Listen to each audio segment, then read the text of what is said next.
यांची. ठाणे आणि शिवसेना हे समीकरण मागील 29 वर्षांपासून घट्ट आहे. 3 वर्षांपूर्वी राज्यामध्ये सत्तांतरानंतर शिवसेना 2 गटात विभागली गेली. आता शिंदे सेनेची आगामी ठाणे महापालिका निवडणुकीत कसोटी लागणार आहे. उपमुख्यमंत्री एकनाथ शिंदे यांचा ठाणे बालेकिल्ला मानला जातो. त्यामुळे बालेकिल्ला ताब्यात घेण्यासाठी जो उमेदवार 100% निवडून येईल त्यालाच तिकीट दिलं जाणार असल्याची माहिती शिंदे सेनेच्या सूत्रांनी दिली. गोकुळच्या संचालिका शौमिका महाडिक यांनी काही गंभीर प्रश्न उपस्थित करत व्यासपीठावर न बसण्याचा निर्णय घेतल्यामुळे गोकुळच्या आज होणाऱ्या सर्वसाधारण सभेकडे सर्वांचं लक्ष लागलंय. ही सभा दुपारी 1 वाजता पंचतारांकित औद्योगिक वसाहतीमधील पशुखाद्य कारखान्यात होणार आहे.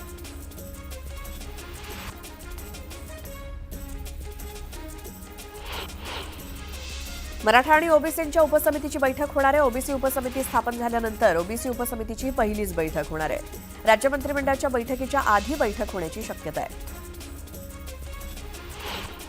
जीआरमधील शब्दरचना ओबीसींसाठी अडचणीची ठरल्यास ओबीसी समाज सुद्धा हक्कासाठी रस्त्यावर उतरणार आहे. ओबीसी नेते छगन भुजबळ यांनी हा इशारा दिलाय. सरकारनं काढलेल्या जीआर विरोधात विविध ओबीसी संघटनांची मुंबईत बैठक झाली. ओबीसी आरक्षणासाठी रस्त्यावरची आणि न्यायालयीन लढाई लढणार असल्याचा निर्धार वडेट्टीवारांनी केला. आरक्षण दिलं नाही तर नेत्यांना महाराष्ट्रात फिरू देणार नसल्याचं वक्तव्य मनोज जरांगेंनी केलं. जितका अपमान करतील तितक्या ताकदीनं लढणार असल्याचा इशारा त्यांनी नारायणगडावरून दिला. नोंदणीच्या आधारे प्रमाणपत्र देण्यास सुरुवात करायची मागणी जरांगेंनी केली. सरकारनं कुठलाही बदल करू नये असं जरांगे म्हणाले. तर योग्य नोंदी मिळाल्यावरतीच दाखले मिळणार. अधिकाऱ्यांवरती दबाव टाकणं योग्य नसल्याचं म्हणत बावनकुळेंनी जरांगेंना उत्तर दिलं. पदवीधर मतदारसंघ भाजपनं घ्यावा आणि शिक्षक मतदारसंघ शिवसेनेला सोडावा असं म्हणत शहाजी बापू पाटलांनी भाजपला थेट ऑफरच दिली. यानंतर भाजपच्या भूमिकेकडे सर्वांचं लक्ष लागलंय. वर्ध्यात ओबीसी एकीकरण समितीच्या वतीनं छत्रपती शिवाजी महाराज चौकात धरणं आंदोलन करण्यात आलं. मराठा समाजाला ओबीसीतून आरक्षण देऊ नये अशी मागणी यावेळी करण्यात आली. बुलढाण्याच्या खामगावात उपविभागीय कार्यालयासमोर ओबीसी समाजानं आंदोलन केलं. मराठा समाजाला ओबीसी समावेश न देण्याची मागणी आंदोलकांनी केली. ओबीसीतनं आरक्षण दिल्यास तीव्र आंदोलन करण्याचा इशारा देण्यात आलाय. मराठा समाजाला ओबीसीतून आरक्षणाचा शासन आदेश निघाल्यावरती ओबीसी समाजात अस्वस्थता पसरली आहे. याच पार्श्वभूमीवर नांदेडमध्ये ओबीसी समाजाची महत्त्वाची बैठक पार पडली. ओबीसी हक्क परिषदेत अनेक स्थानिक नेते उपस्थित होते. मराठवाडा मुक्ती दिनी पालकमंत्र्यांना घेराव घालण्याचा निर्णय देखील घेण्यात आला. राज्य सरकारनं मराठ्यांना अत्यंत सुलभ पद्धतीनं कुणबी प्रमाणपत्र मिळावं यासाठी काढलेल्या जीआरमुळे ओबीसी समाज संतप्त झालाय. सिंदखेड राजा येथे तहसील कार्यालयावरती समता परिषदेच्या कार्यकर्त्यांकडून या जीआर विरोधात आंदोलन करण्यात आलं.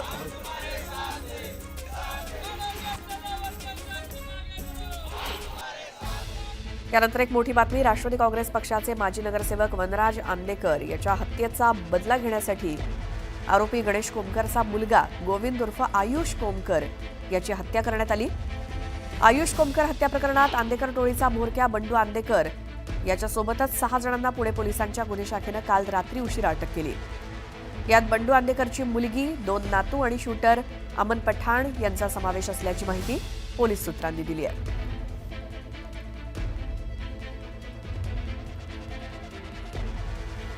या संदर्भात माहिती घेऊयात. आमचे प्रतिनिधी पुण्यातून वैभव सोनवणे आपल्यासोबत आहेत. वैभव, या हत्या प्रकरणामध्ये कोणाकोणाला अटक झाली आहे? श्वेता, अत्यंत मोठी कारवाई जी आहे ती पुणे पोलिसांच्या गुन्हे शाखेनं केली आहे. काल रात्री उशिरा आंदेकर टोळीचा म्होरक्या जो आहे बंडू आंदेकर त्याच्यासह त्याची मुलगी आणि नातू दोन्ही स्वराज आणि तुषार वाडेकर यांना अटक करण्यात आली आणि त्यांच्याबरोबर जो फरार असलेला शूटर होता अमन पठाण त्यालाही पुणे पोलिसांच्या गुन्हे शाखेनं काल रात्री साधारण 1:30 ते 1:45च्या सुमारास अटक केली आहे. महाराष्ट्राच्या बाहेरून ही अटक केली गेली असल्याची माहिती जी आहे ती कळते. त्यानंतर त्यांना पुण्यामध्ये आणण्यात येते. आज दिवसभरामध्ये त्यांना पुण्यात आणून कोर्टात हजर केलं जाईल. मात्र आत्ताच्या घडीची सगळ्यात मोठी बातमी म्हणावी लागेल, गेले कित्येक दिवस तडीपार असलेला बंडू आंदेकर जो आहे त्याला अटक केल्यामुळे आंदेकर टोळीला मोठा झटका बसेल. आणि महत्वाचं म्हणजे या गुन्ह्याच्या तपासाच्या संदर्भानं ज्या महत्वाच्या गोष्टी किंवा ज्या महत्वाच्या बाबी समोर येणं गरजेचं होतं त्यासाठी या सगळ्या अटका ज्या आहेत अमन पठाणपासून जो मुख्य शूटर समजला जात होता त्याच्या चौकशीपासून बंडू आंदेकरच्या चौकशीपर्यंत हा कट एकूण शिजला कसा, या कटात प्रत्यक्ष कोणाकोणाचा सहभाग आहे किंवा काय, असा गुन्ह्याच्या अनुषंगाने अत्यंत महत्त्वाचा तपास जो आहे तो आता इथून पुढे होऊ शकेल. याचं कारण शुक्रवारी संध्याकाळच्या सुमारास आयुषची हत्या करण्यात आलेली होती आणि तेव्हापासून पुणे पोलिसांना एकही आंदेकर जो आहे तो मिळालेला नव्हता. 11 आरोपींपैकी 8 जण हे आंदेकर कुटुंबातलेच होते. त्याच्यामुळे पुणे पोलिसांवरती मोठी टीका होत होती. मात्र अखेर काल आयुष कोमकर याच्यावरती अंत्यसंस्कार झाल्यानंतर रात्री पुणे पोलिसांनी तपासाची चक्र जी आहेत ती अत्यंत वेगानं फिरवली. गुन्हे शाखेनं काल रात्री उशिरा 1 ते 1:30 वाजेच्या दरम्यान या 6 जणांना अटक केली आहे. अजूनही आंदेकर कुटुंबातले जवळपास लक्ष्मी आंदेकर असेल, शिवराज आणि शिवम आंदेकर हे अजूनही फरार आहेत. ते अजूनही पोलिसांना मिळून आलेले नाहीत आणि त्याच्याबरोबर आणखी या सगळ्या प्रकरणामध्ये कोण कोण सहभागी आहे याचा सुद्धा पोलिसांना आता तपास करता येणार आहे. याच्यानंतर श्वेता. बिलकुल वैभव, धन्यवाद या सगळ्या माहितीसाठी.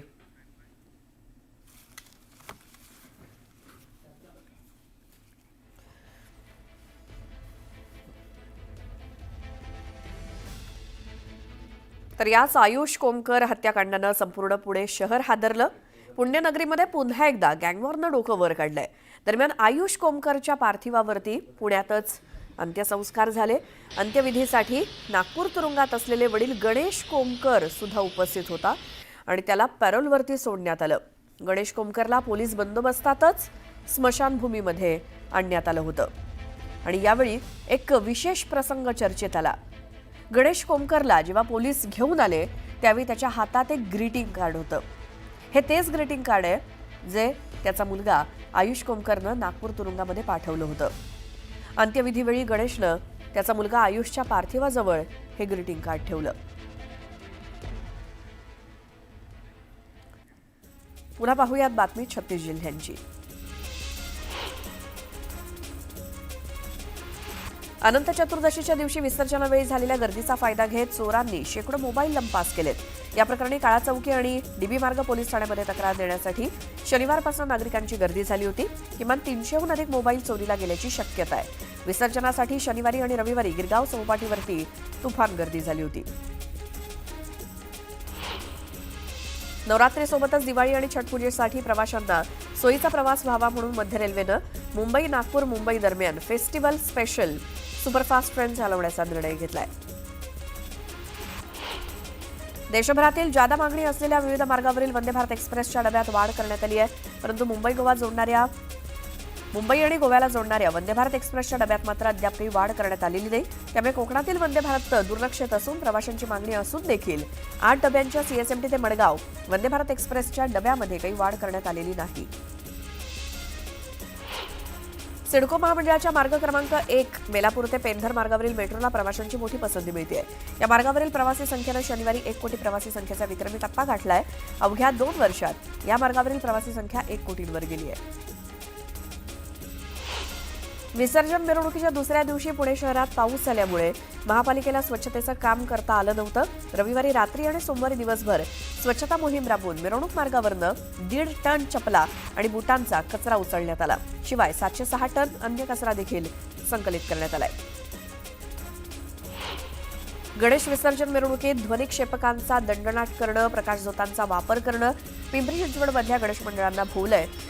कर्णकर्कश आवाज करून ध्वनी प्रदूषण केल्याप्रकरणी 40 गणेश मंडळांवरती गुन्हे दाखल झालेत. त्यासोबत ध्वनिक्षेपकांचा मालक आणि वाहन चालक यांच्यावर देखील गुन्हे दाखल झालेत. पीएम किसान सन्मान योजनेतील मानधनावरनं केंद्र सरकार अधिकच कठोर होत आहे. यापूर्वी शेती नावावर असलेल्या शेतकऱ्याला 6,000चा हप्ता दिला जात होता. मात्र आता कुटुंबातील पती पत्नीच्या नावावरती जर शेती असेल तर केवळ पत्नीलाच मानधन मिळण्याचा निर्णय घेण्यात आलाय. गेल्या आठवड्यात झालेल्या मुसळधार पावसानंतर मुंबई शहरात फ्लू आणि डेंग्यूचे रुग्ण वाढत आहेत. 4 ते 10 वर्ष वयोगटातील मुलांमध्ये याचा प्रसार वेगानं होतोय.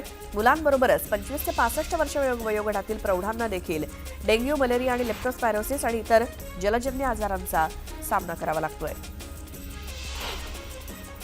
मुंबईला पाणीपुरवठा करणाऱ्या 7ही धरणांच्या पाणलोट क्षेत्रात अधूनमधून पावसाची रिपरिप सुरू आहे. त्यामुळे धरणांच्या पाणीसाठ्यात संथ गतीनं वाढ होत असून धरणात आता 97% पाणीसाठा जमा झालाय. श्री तुळजाभवानी देवीच्या शारदीय नवरात्र महोत्सवाला 14 सप्टेंबरपासून सुरुवात होणार आहे। या दिवशी संध्याकाळी देवीची मंचकी निद्रा सुरू होणार असून ती 9 रात्री पूर्ण झाल्यानंतर पूर्ण होईल आणि महिषासुराचा वध करण्यापूर्वी देवीनं घेतलेली ही विश्रांती असल्याची आख्यायिका सांगितली जाते।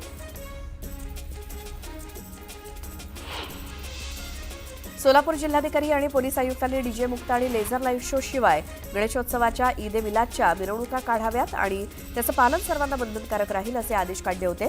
त्यानुसार दोन्ही उत्सव डीजे मुक्त पार पडले। आता दोन्ही अधिकाऱ्यांचे हेच आदेश यापुढच्या प्रत्येक उत्सवापूर्वी काढले जातील आणि त्याची प्रभावी अंमलबजावणी केली जाणार आहे।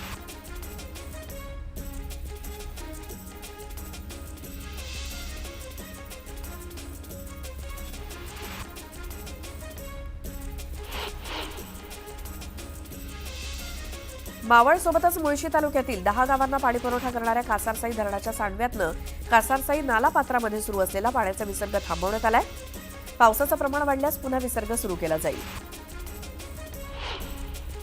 मावळातील नाळी धबधब्यावरती रॅपलिंगचा थरार बघायला मिळाला। नाळी धबधबा हा पुणे जिल्ह्यातील मावळ तालुक्यात खांदी गावाजवळ असलेला प्रसिद्ध धबधबा आहे। एकूण 31 पैकी तब्बल 17 जणांनी 370 फुटांची रॅपलिंग यशस्वीरित्या पूर्ण केली। पावसानं सातारा जिल्ह्यात थोडी उसंत दिल्यानंतर आज सकाळी सातारा शहर आणि परिसरात दाट धुक्याची चादर पसरलेली बघायला मिळाली। त्यामुळे सातारा शहरातील आणि परिसरातील रस्त्यावरनं वाहन चालकांना लाईट लावून वाहन चालवावं लागत होतं। या पसरलेल्या धुक्याच्या चादरीमुळे शहरातील वातावरण आल्हाददायक झालं। सोलापूर शहरातील रस्त्यावरती फिरणारी मोकाट जनावरं नागरिकांच्या सुरक्षेसाठी धोकादायक ठरत आहेत। त्यामुळे इयर टॅगिंग असलेल्या जनावरांच्या मालकांना दंड तर इयर टॅगिंग नसलेली मोकाट जनावरं उचलून गोशाळेत सोडण्याची मोहीम महानगरपालिका हाती घेणार आहे। सातारा जिल्ह्यातील पाटण तालुक्यातील तारळे येथे शेकडो वर्षांपासून परंपरा असलेल्या भीमकुंती यात्रेची सांगता मूर्तीचा तारळीमध्ये नदीत विसर्जनानं झाली। यावेळी कुंती माता की जय, भीमसेन महाराज की जय या गजरात आणि गुलालाची उधळण करत भीमकुंतीची मिरवणूक काढण्यात आली। आता एक सविस्तर बातमी बघूयात। जे आडवे येतील त्यांना आडवे करून पुढे जाऊ अशा शब्दात मंत्री गणेश नाईकांनी कडक इशारा दिला। पण त्यांच्या बोलण्याचा रोख नेमका कुणाकडे होता यावरून सध्या चर्चा सुरू आहेत। ते ठाण्यात बोलत होते, त्यामुळे राजकीय वर्तुळात चर्चा आणखी रंगू लागल्यात। तर आगामी महापालिका निवडणुकीच्या पार्श्वभूमीवर ठाण्यात भाजपनं मोर्चे बांधणी सुरू केली आहे आणि गणेश नाईक स्वतः जातीनं लक्ष घालतायत। कधी त्यांच्या नावाचे बॅनर ठाण्यामध्ये झळकतायत तर कधी गणेश नाईक ठाण्यात जनता दरबार भरवतात। त्यामुळे ठाणे महापालिका निवडणुकीत महायुती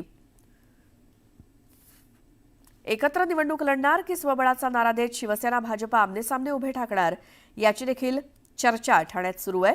या पार्श्वभूमीवर नाईकांनी केलेलं वक्तव्य हा कुणाला इशारा आहे याची देखील चर्चा सुरू झाली आहे। जर कोणी चुकीच्या पद्धतीनं करणार त्यांना सरळ करू असं गणेश नाईक म्हणाले। काही अधिकारी टेंडर भरून इथल्या मोठ्या पदांवर आलेले आहेत असं बोलल्या जाते, तर त्यामुळे असे प्रकार घडतात। नाही म्हणून मी काय बोललो, ज्याला इथं नीट काम करताना चालू पडा ना। आता हे आता सध्या ते तुमची प्रभाग रचना होऊ द्या, माननीय मुख्यमंत्र्यांकडे सगळा लेखाजोखा मी मांडणार आहे आणि जे नालायक अधिकारी ते आम्हाला नको सांगणार आहे मी, आणि आमच्या आडवे येतील ना त्यांना आडवे करून आम्ही पुढे जाऊ। आणखी एक मोठी बातमी आहे। राष्ट्रवादी काँग्रेस शरदचंद्र पवार पक्षाचे आमदार रोहित पवार यांनी सामाजिक न्याय मंत्री संजय शिरसाट यांच्यावरती बिवलकर कुटुंबाला जामीन दिल्याचा गंभीर आरोप केलाय। बिवलकर कुटुंबाला जमीन दिल्याचा आरोप रोहित पवार यांनी केलाय। याबाबत त्यांनी पत्रकार परिषद घेत बॅगभर पुरावे देखील दिले होते।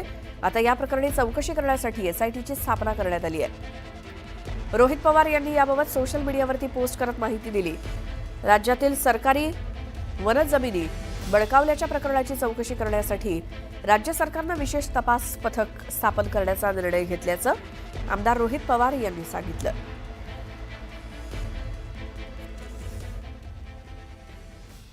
तर पुन्हा पाहूयात बातमी 36 जिल्ह्यांची।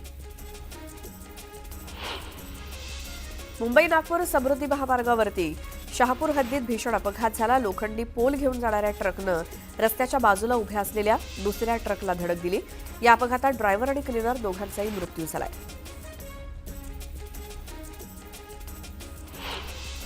मुसळधार पाऊस आणि आपत्ती यामुळे 5 दिवसांसाठी थांबवण्यात आलेली चारधाम यात्रा पुन्हा सुरू करण्यात आली आहे. यावेळी पाऊस किंवा भूस्खलनाची पर्वा न करता भाविकांनी पुन्हा केदारनाथाच्या दर्शनासाठी गर्दी केली आहे. जलद गतीनं न्याय मिळणं हा नागरिकांचा मूलभूत अधिकार आहे, मात्र याच मूलभूत अधिकारांचं सर्रासपणे उल्लंघन होत असल्याचं मुंबई दिवाणी आणि फौजदारी न्यायालयातील प्रलंबित खटल्यांच्या आकडेवारीवरून स्पष्ट होत आहे. 1969 पासून 2025 पर्यंत या न्यायालयात 1,49,329 खटले प्रलंबित आहेत. चिपळूणमध्ये एमआयडीसीची पाईपलाईन फुटल्यामुळे हजारो लिटर पाण्याचा अपव्यय झाला. या पाण्यामुळे एका दुकानातील साहित्याचं मोठं नुकसान झालंय. प्रभादेवी पुलाचं पाडकाम लांबणीवर गेलंय. अटल सेतूला जोडणाऱ्या वरळी शिवडी उन्नत रस्ता प्रकल्पांतर्गत प्रभादेवी येथील 125 वर्षांपासून अधिक जुना पूल पाडून त्या जागी नवीन द्विस्तरीय पूल बांधला जाणार आहे. 10 सप्टेंबरला हा पूल वाहतुकीसाठी बंद करण्यात येणार होता, मात्र याबाबत अद्याप कोणताही निर्णय झालेला नाही.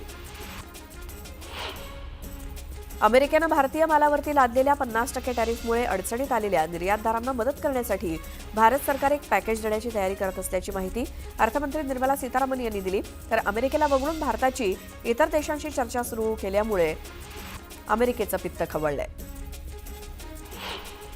बहुचर्चित आशिया कप T20 क्रिकेट स्पर्धेचा थरार आजपासून UAEमध्ये सुरू होतोय. या स्पर्धेसाठी एकूण 8 संघ झुंजणार असून आशियाचा राजा कोण याचा फैसला केला जाणार आहे. सूर्यकुमार यादवकडे टीम इंडियाच्या नेतृत्वाची धुरा आहे. तर स्पर्धेचा उद्घाटन सामना अबुधाबीत अफगाणिस्तान आणि हाँगकाँग यांच्यातील लढतीनं रंगणार आहे. समाजाला नुकतंच आरक्षण मिळाल्यानंतर बंजारा समाजानं सुद्धा ऐतिहासिक दाखले देत आरक्षणासाठी ठामपणे मागणी केली आहे. निजाम काळातील हैदराबाद गॅझेटमधील उल्लेखानुसार बंजारा समाज हा आदिवासी घटक असून महाराष्ट्रात त्यांचा अनुसूचित जमाती प्रवर्गात तातडीनं समावेश व्हावा अशी मागणी बंजारा समाजाच्या वतीनं करण्यात आली आहे.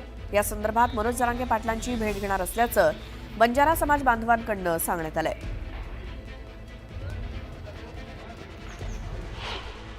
तर सरकारला आमची एवढी विनंती आहे की त्यांनी ह्या आरक्षणासाठी म्हणजे बंजारा समाजांना STमध्ये आरक्षण देण्यासाठी एक अशी सुज्ञ समिती नेमावं आणि हैदराबाद गॅजेटचं जे हे गॅजेट आहे त्या गॅजेटचा अभ्यास करून मराठा समाजाप्रमाणे बंजारा समाजांना STमध्ये आरक्षण मिळावं. आणि यासाठी आम्हाला जरांगे पाटलांना पण आम्हाला धन्यवाद देऊन त्यांना भेटायचं आहे की बाबा ज्याप्रमाणे तुम्हाला मराठा गॅजेटप्रमाणे आरक्षण मिळाले त्याप्रमाणेसुद्धा आम्हाला पण मिळण्यासाठी तुम्ही आम्हाला सहकार्य करावं. तुम्ही पण ऑलरेडी आम्हाला सहकार्याची भावना दाखवली, त्याबद्दल जरांगे पाटलाचा मी धन्यवाद मानतो. पुन्हा पाहूयात बातमी छत्तीस जिल्ह्यांची. मुंबई शहरात पर्यावरणपूरक सार्वजनिक वाहतूक सेवा वाढवण्यासाठी बेस्ट उपक्रमात टप्प्याटप्प्यानं विद्युत बसेस दाखल होत आहेत. 17 विद्युत बसेस नुकत्याच दाखल झाल्यात. या बसेस ओशिवरा आगारातून विविध मार्गावरती चालवल्या जाणार आहेत. सध्या यातील 4 बसेस या कोस्टल रोडवरती ओशिवरा आगार ते वरळी दरम्यान धावतील. पनवेल महानगरपालिकेच्या मालमत्ता कर विभागानं सुरू केलेल्या अभय योजनेला पनवेलकरांकडून प्रतिसाद मिळतोय. आतापर्यंत योजनेला उत्तम प्रतिसाद मिळत 500 कोटींपेक्षा अधिक रक्कम महापालिकेच्या तिजोरीत जमा झाली आहे. नवी मुंबई शहराला पाणीपुरवठा करणाऱ्या मोरबे धरण परिसरात 200 डिझनेलँडच्या धर्तीवरती पर्यटन स्थळ उभारण्यात येणार आहे. शिवाय सौर ऊर्जा प्रकल्प सुद्धा उभारला जाणार असून या दोन्ही प्रकल्पांमधनं महापालिकेच्या उत्पन्नात भर पडणार असल्याची माहिती वनमंत्री गणेश नाईक यांनी दिली. नांदेडमधून विविध शहरांना सुरळीत सुरू असलेली स्टार एअर कंपनीची विमानसेवा 22 ऑगस्ट रोजी अचानक निलंबित झाली. धावपट्टी अतिशय धोकादायक झाल्यामुळे हा निर्णय घेतल्याचं सांगण्यात आलंय. यानंतर सर्व स्तरातून वाढलेला दबाव लक्षात घेता धावपट्टी नूतनीकरणाचं काम युद्धपातळीवर सुरू आहे. लवकरच ते पूर्ण होऊन विमानसेवा पूर्ववत होईल असं सांगण्यात आलंय. नागपुरात जड वाहनांमुळे होणारी वाहतूक कोंडी आणि अपघात टाळण्यासाठी शहरातील 60 ठिकाणी जड वाहनांना येण्यास बंदी घालण्यात आली आहे. सकाळी 6 ते रात्री 10 वाजेपर्यंत या 60 ठिकाणांवरनं जड वाहनं शहरात येऊ शकणार नाहीत. नागपुरातील विधानभवन विस्तारीकरणाचा मार्ग मोकळा झालाय. विधानभवनाच्या शेजारील शासकीय मुद्रणालय आणि ग्रंथालयाची जागा विधिमंडळ सचिवालयाच्या नावे झाल्याची माहिती मिळाली आहे. या जागेची मोजणी झाल्यानंतर प्रत्यक्ष ताबा हा सचिवालयाकडे दिला जाणार आहे. महसूल मंत्री बावनकुळे यांनी सावनेरच्या दुय्यम निबंधक अधिकारी यांना दणका दिलाय. संजना जाधव यांच्या चुकीच्या कार्यपद्धतीमुळे सरकारचं 12,61,271 रुपयांचा महसूल बुडल्याचा ठपका ठेवत त्यांचं निलंबन करण्यात आलं. नागपूर पालिका निवडणुकीसाठी जाहीर करण्यात आलेल्या प्रारूप आराखड्यावरती आज सुनावणी होणार आहे. 115 हरकती विविध पक्षांकडून दाखल करण्यात आल्या आहेत. नवीन नागपूरला 11,300 कोटींचा बूस्टर डोस मिळालाय. NMRDA आणि हुडको यांच्यामध्ये करार झाले. या करारामुळे नवीन नागपूरच्या जागतिक दर्जाच्या विकासाला चालना मिळणार असून आर्थिक आणि व्यावसायिक चेहरा बदलण्याची मोठी संधी उपलब्ध होणार आहे.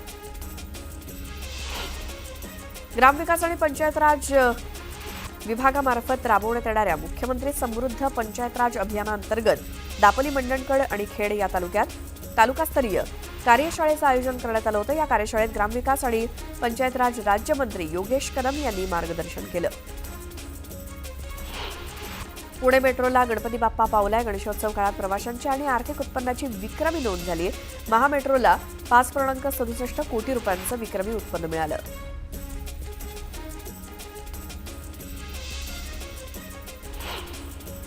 अकरा दिवस बापाची मनोभावे सेवा करून पुन्हा आपल्या उदरनिर्वाहासाठी मासेमारीकरता बोटी सज्ज झालेल्या आहेत. त्याकरता किनाऱ्यावरती मच्छीमार, कोळी बांधव आपल्या बोटीत महिनाभराचं कडधान्य, बर्फ, पुरेसा औषध साठा, पिण्याचं पाणी इत्यादींसह सामान भरण्यासाठी लगबग करतायत.